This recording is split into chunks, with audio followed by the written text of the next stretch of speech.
Hello, I'm Mario Toneguzzi, managing editor of Canada's Entrepreneur, taking care of business today with Phil Soper, who is president and CEO of Royal LePage. Thanks again for joining us, Phil. My pleasure as always, Mario. Let's talk about the Royal LePage House Price Survey and Market Forecast reports. First of all, when you looked at the survey in general, what are your thoughts on sort of the main points that came out? Well, structurally, the economy and specifically the housing economy is in solid shape. Uh, if it wasn't for the lack of confidence that consumers face, I think we'd be seeing the best year we've had since the pandemic boom. But that has definitely put a damper on things. So I'm seeing a tale of two regions in the country broadly. We're seeing things continue to move forward, prices continue to appreciate, albeit at a slower rate than we had anticipated when we put together our original forecast in the fourth quarter of 24 in Atlantic Canada, Quebec, and the prairies, and the two places in the country where we're seeing less activity and home prices stalled, or even in some cases giving back a little, are BC and Ontario, and specifically the lower mainland of British Columbia and the Golden Horseshoe, the broader Greater Toronto area in southern Ontario. So, and they hold the distinction of being much more expensive than other parts of the country in terms of real estate costs. I find this intriguing, right? When you look at Vancouver and Toronto, for example, and I think RBC recently just put out its affordability measures, and it's been a long-standing, fact that, about the affordability in those two. What, like, who gets homes in these two cities? I don't understand, because you know the cost of living keeps rising, these homes keep rising, but there's not a lot of millionaires working at so who's buying homes in those two places? Who can buy homes? Yeah, well, first of all, the home ownership rate, let's take Vancouver, for example, because it is the most expensive city in the country. The home ownership rate is slightly lower.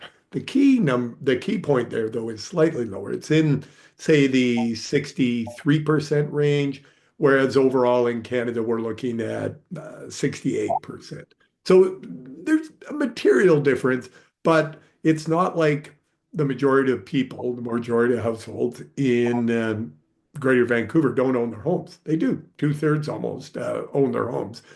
They do make it a priority to focus on home ownership. You find people stay in their parents' home longer. So the age at which people exit homes in Vancouver is later than, say, on the other side of the mountains in Calgary. They do tend to be more creative in terms of infill, densities are higher. People do what they have to do. And I think we've even talked about this. I've got a daughter who is living in New York City. She's young and looking for excitement. Home prices there, rents are dramatically higher than Vancouver or Toronto. Even before currency and after currency, it's just mind-boggling what people spend. So places are smaller, and people just they deal with it. Mumbai, places in Europe, Singapore, very expensive housing. So housing is one of those things that varies dramatically around the world. In Iowa, small town, home under $200,000 compared to one in Manhattan, you're talking dramatically different. Yet, and here's a key point, when you talk to families, when you survey, when you do the kind of research Royal LePage does, in all regions of the country, young people go, gosh, it's hard to afford a home. It's just in their mind, the challenge is at a different point.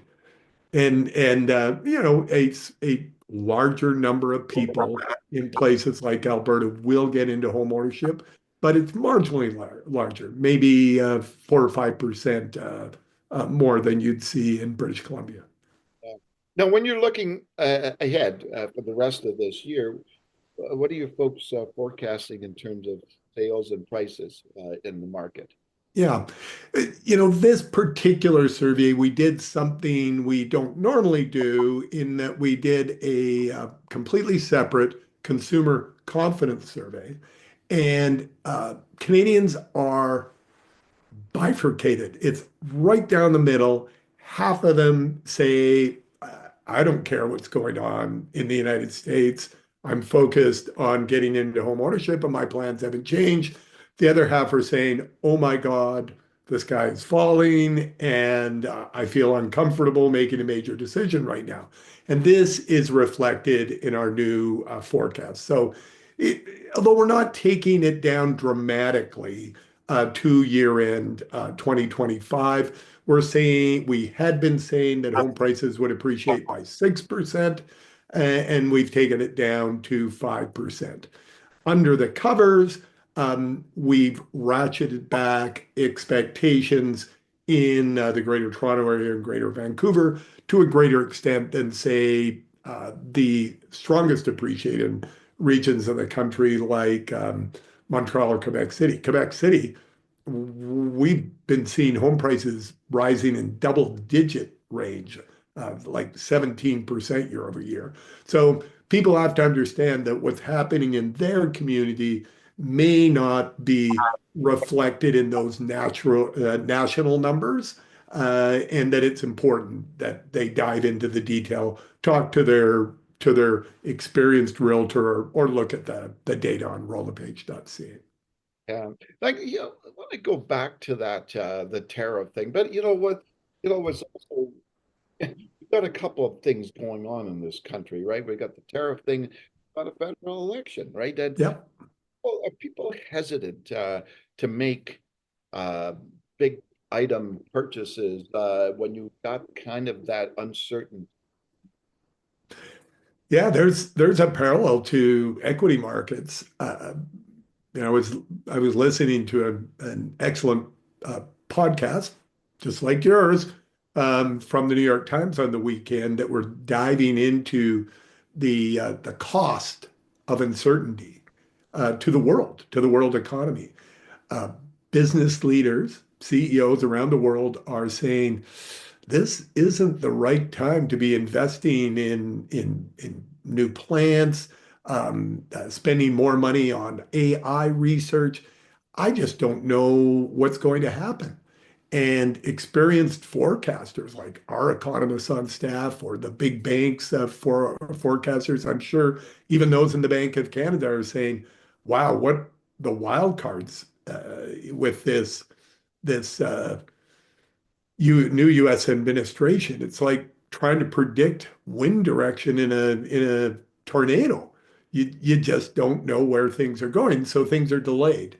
And we're definitely seeing that with the home ownership move across the country. Interestingly, of the half of people who are concerned about what's happening in the world and feel uncomfortable about making a decision, only a third of those. So you have to divide that in half again to get the percentage of the overall population. So we're talking about, call it 17% of Canadians are worried about the cost of housing. So the message that home prices have been stable and that the cost of borrowing is falling is getting through to people.